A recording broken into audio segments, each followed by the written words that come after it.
For years, the Boss at Six Flags St. Louis was a name spoken with a mix of excitement and, let's be honest, a little bit of fear. A colossal wooden giant, it delivered a ride as punishing as it was thrilling. But now, Six Flags has been quietly replacing its wooden heart with steel.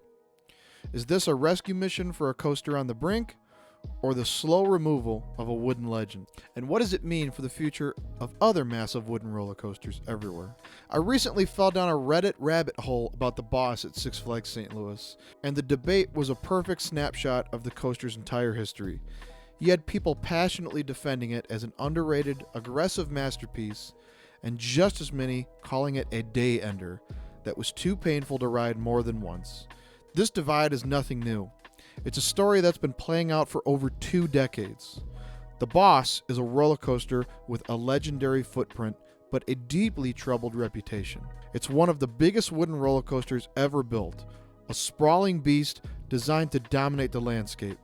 But for much of its life, it's been known less for its impressive scale and more for its infamous roughness. Now, after years of complaints and one major surgery, Six Flags has started a new, quieter experiment.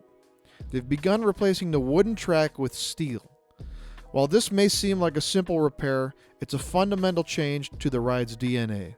So, are we witnessing the slow transformation of the wooden giant into something else entirely? To understand what's happening now, we have to go back to the beginning, to a time when the Boss was born to rule. In the late 90s, the coaster wars were raging, and parks were desperate for bigger, faster, and more intense attractions. Six Flags St. Louis threw its hat into the ring with an ambitious project announced in September of 1999. The park hired Custom Coasters International, or CCI, a company famous for its sprawling and intense wooden creations, along with designers Dennis McNulty and Larry Bill, to build their next record breaker. The name was unveiled on February 3rd of 2000, the Boss. We're calling it the Boss because we wanted a name that would indicate immediately that it was superior to all the other coasters. When it finally opened to the public on April 29th of 2000, its stats were staggering. The Boss had a track length of 5,051 feet, a lift hill towering 122 feet, and thanks to the park's unique terrain, the first drop that plummeted an incredible 150 feet. This terrain twister design was one of its defining features. Instead of being built on a flat plot of land with a forest of man-made supports, the Boss used the natural landscape of the park to create its dramatic drops and sweeping turns.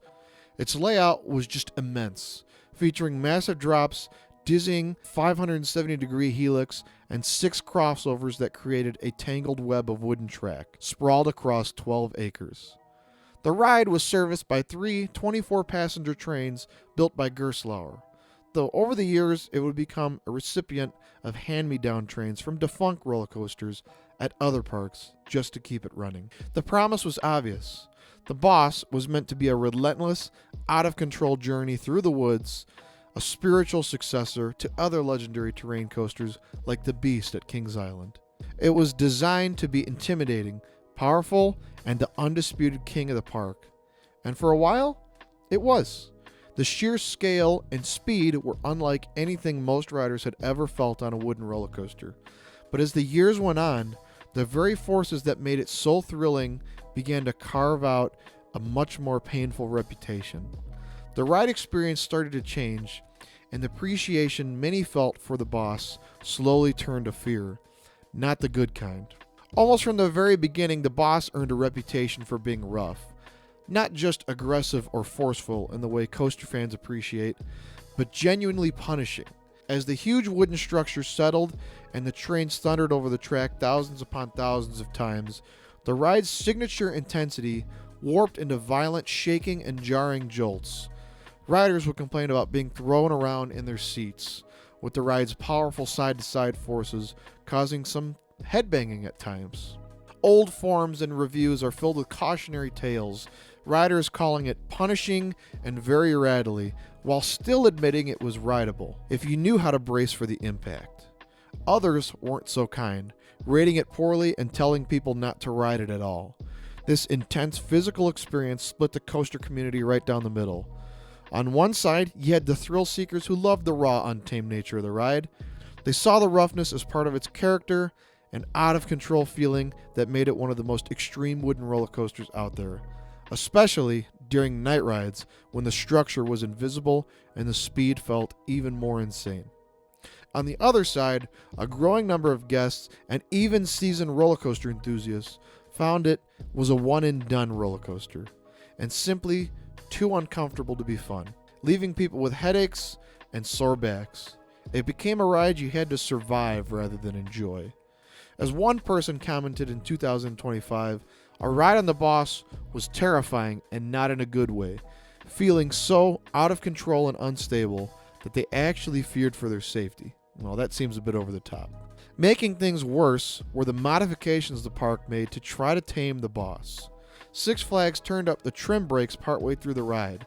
Originally designed as a block brake in case the section ahead wasn't clear, instead turned into a brake that slowed the trains down before they hit particularly forceful sections. For those of you who are unfamiliar, a block section... Wait a minute. This isn't El Toro, Ryan. Anyway, moving on.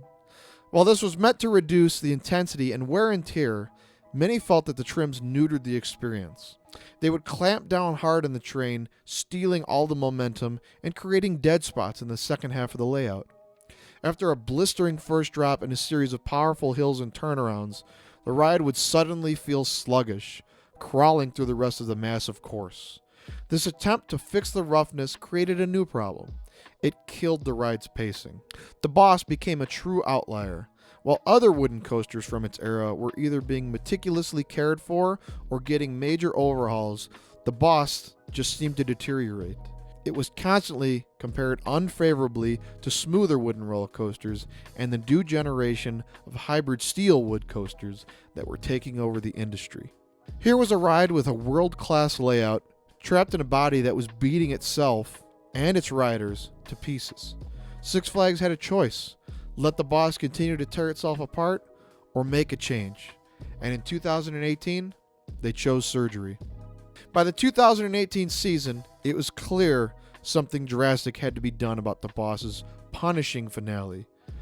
The ride originally ended with a massive 570-degree double helix that was super legendary in its own right. A seemingly endless spiral that subjected riders to intense, sustained G-forces. But after years of wear and neglect, the Helix had become the epicenter of the ride's roughness. The train would jackhammer its way through the turn, slamming riders to the side in a violent climax that left many seeing stars. It was the part of the ride most responsible for its day-under reputation.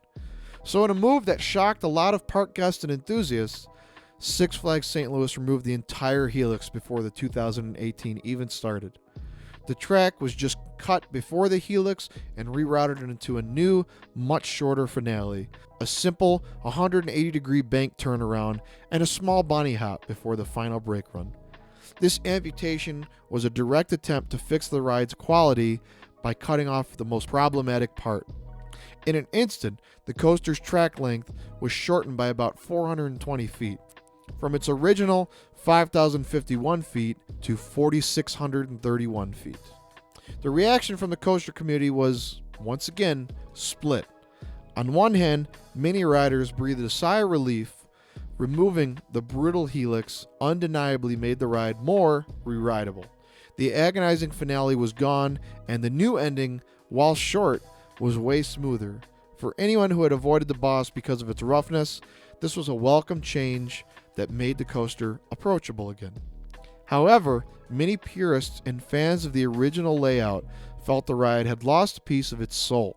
The Helix, for all its brutality, was a signature element. It was a grand, dramatic finale that was unique and memorable. Its removal left a noticeable hole. Critics pointed out that the new ending felt abrupt and tacked on. The second half, already suffering from pacing issues because of the brakes, now felt even more disjointed.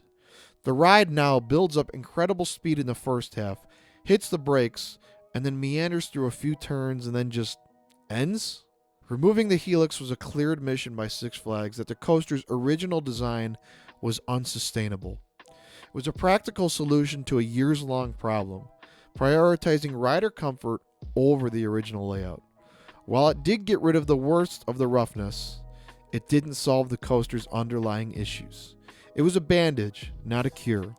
The rest of the track was still aging, and other sections were still rough. The fix had created a new problem.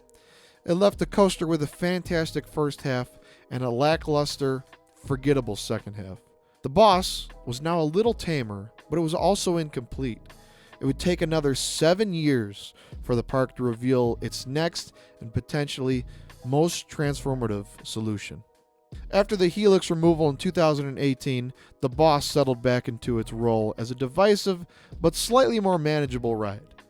For 7 years, that was the status quo. But behind the scenes, a new technology was gaining steam in the amusement industry. One that promised to solve the exact problems plaguing coasters like the Boss. Developed by Great Coasters International and Skyline Attractions, it was called Titan Track.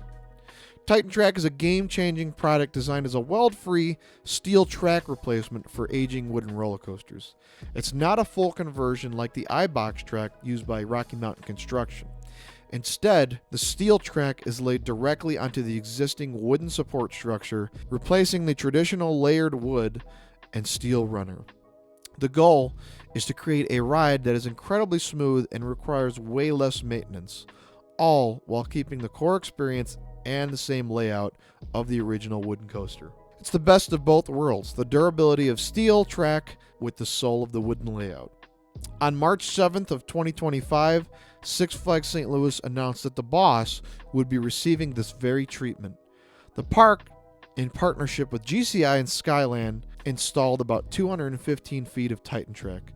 The location was very strategic. It was placed at the bottom of the first drop's double down and leading into the second big hill turnaround, a section of the ride known for high speeds and intense forces, making it a prime spot for roughness and constant maintenance. The news was a huge surprise. While other parks had started using Titan Tracks on aging woodies like Predator at Darien Lake and Wolverine Wildcat at Michigan's Adventure, very few expected it to show up on the Boss so soon. Enthusiasts who rode the coaster during the 2025 season reported an immediate and dramatic difference. Reddit threads and park update videos were buzzing with positive reviews. One user said that the Titan Track was incredibly smooth and made an amazing roaring sound as the trains glided over it. Another park update noted that the new track made the specific part much smoother. This wasn't like the Helix removal. That was an amputation, taking away a problem. This was a replacement. It was the very first time the ride's fundamental wooden track had been swapped with a completely different material. This POV video from June of 2025 confirmed the results, showing the train gliding effortlessly through the section that used to be shaky and jarring. This small 215-foot stretch of gleaming steel was a proof of concept, and it opened up a world of speculation. If this tiny section works so well, what's stopping Six Flags from doing more? To the average park guest, it was probably an unnoticeable change, but to the coaster enthusiasts and industry observers, it was a flashing sign pointing towards a much bigger strategy. This didn't feel like a one-off repair. This felt like a test, a 215-foot experiment to see if this new technology could be the long-term answer to the Boss's problems. And if the test was successful, the logical next step would be to keep going. This is the core of the slow removal theory. Is Six Flags quietly planning to transform the Boss piece by piece from a wooden coaster into a hybrid? From the park's perspective, this piecemeal strategy makes perfect financial and logistical sense. A full-scale overhaul from a company like RMC is a multi-million-dollar investment that requires shutting the ride down for a whole season, if not longer. A gradual Titan Track conversion, however, can be done over several off-seasons. The park can identify the roughest sections and replace them bit by bit, spreading the cost over multiple years. It minimizes downtime, and it lets the park tackle the worst problem areas first. This approach lets them fix the ride and market it as an improved experience year after year, without the massive upfront cost of the full RMC conversion. It's a smart, budget-conscious way to modernize an aging asset. More and more parks with aging wooden roller coasters, especially massive ones from the CCI era, are opting for this type of steel track replacement. Parks like Worlds of Fun with Prowler and lake compounds at Boulder Dash have also invested in Titan Track to fight roughness and cut maintenance costs. The era of letting massive wooden coasters simply rot or face the wrecking ball seems to be coming to an end. The new philosophy is preservation through evolution. The question isn't if these rides will be updated, but how. The fate of the Boss's sister coasters built by CCI tells the story. Some, like the Villain at Geauga Lake or Mega Zeph, were demolished after the parks closed. Others, like the former Twisted Twins at Kentucky Kingdom or Medusa at Six Flags Mexico, were given the full RMC treatment and reborn with a brand new layout as universally loved steel hybrids. Others, like Tremors at Silverwood, kept their same layout, but over time, the park slowly replaced more of the layout with the RMC 208 track, which is RMC's version of the Titan Track replacement. The Boss, and others like Boulder Dash and Rampage, now represents a new path. Not demolition, not a total rebirth, but a slow, planned transformation. Six Flags appears to be charting a new course, one that could be a blueprint for how to save other colossal wooden roller coasters teetering on the edge of extinction. As we stand here in early 2026, the future of the Boss is an open question, and its fate could signal a major shift for large-scale wooden coasters everywhere. Based on the park's actions and industry trends, there are likely 4 paths forward for this troubled coaster. Possibility number 1 is the full Titan Track conversion. This seems to be the most logical outcome. This initial 215-foot installation in 2025 was a success, proving the concept works. It smoothed out a rough patch, reduced maintenance, and got great feedback. The most probable scenario is that Six Flags will continue this process, replacing more of the original wooden track with GCI's Titan Track over the next several off-seasons. This is that slow removal in action. Possibility number 2 is the RMC treatment. This option, while less likely now, is never completely off the table. For years, enthusiasts were begging for the Boss to be converted by RMC. Six Flags had a long and successful history with RMC, having turned many of their aging Woodies into world-class steel hybrids, like Medusa and Wicked Cyclone and Twisted Cyclone even. The massive frame and sprawling layout of the Boss made it a perfect candidate for RMC's iBox conversion, which would allow for wild inversions and ejector airtime. However, the park's recent investment in Titan Track suggests they're pursuing a cheaper, less drastic alternative. An RMC conversion is a complete reset. Titan Track is a renovation. For now, it seems Six Flags has chosen the renovation. This third option, one that goes against the grain of the steel replacement, using new advanced wooden track. The Gravity Group, another leading coaster firm, offers pre-cut engineered wooden track.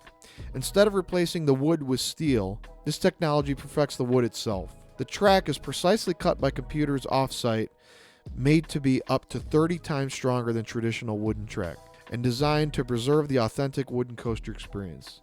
This method has already been praised for restoring classic rides like the Racer and the Beast at Kings Island, Grizzly at Kings Dominion, and even CCI's Megaphobia at the now closed Oakwood theme park, making them incredibly smooth while keeping their wooden track intact.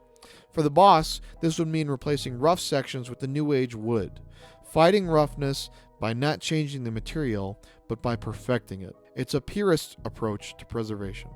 There's a final, more nuanced possibility. Maybe Six Flags has no intention of a full conversion of any kind. The plan might just be to use Titan Track or one of the other tools, replacing only the most problematic, high-maintenance sections while leaving the rest of the ride as a traditional wooden coaster. This would maintain more of its classic wooden coaster feel, rattling and shaking in some spots while gliding smoothly in others. It would cement its outlier status. Not quite a true wooden coaster, but not quite a full steel conversion. Something in between. This is the most conservative path. A choice to patch the ride indefinitely rather than fully transform it. But what do you think the right path forward is? Is the slow, steady conversion to the Titan track the smartest way to save the coaster? Or would you rather see it get the full RMC treatment with crazy new elements? Should they stick with the wood and use the Gravity Group's engineered pre-cut track to restore it? Or should they just stop where they are and preserve it in its uniquely rugged hybrid character? Let me know your thoughts in the comments below. The story of the Boss is the story of a roller coaster's life cycle. It was born as a record-breaking monster, celebrated for its raw scale and intensity, loved by some for its aggression, but feared by many for its roughness. Now it stands at a crossroads, a test subject for a new era of preservation.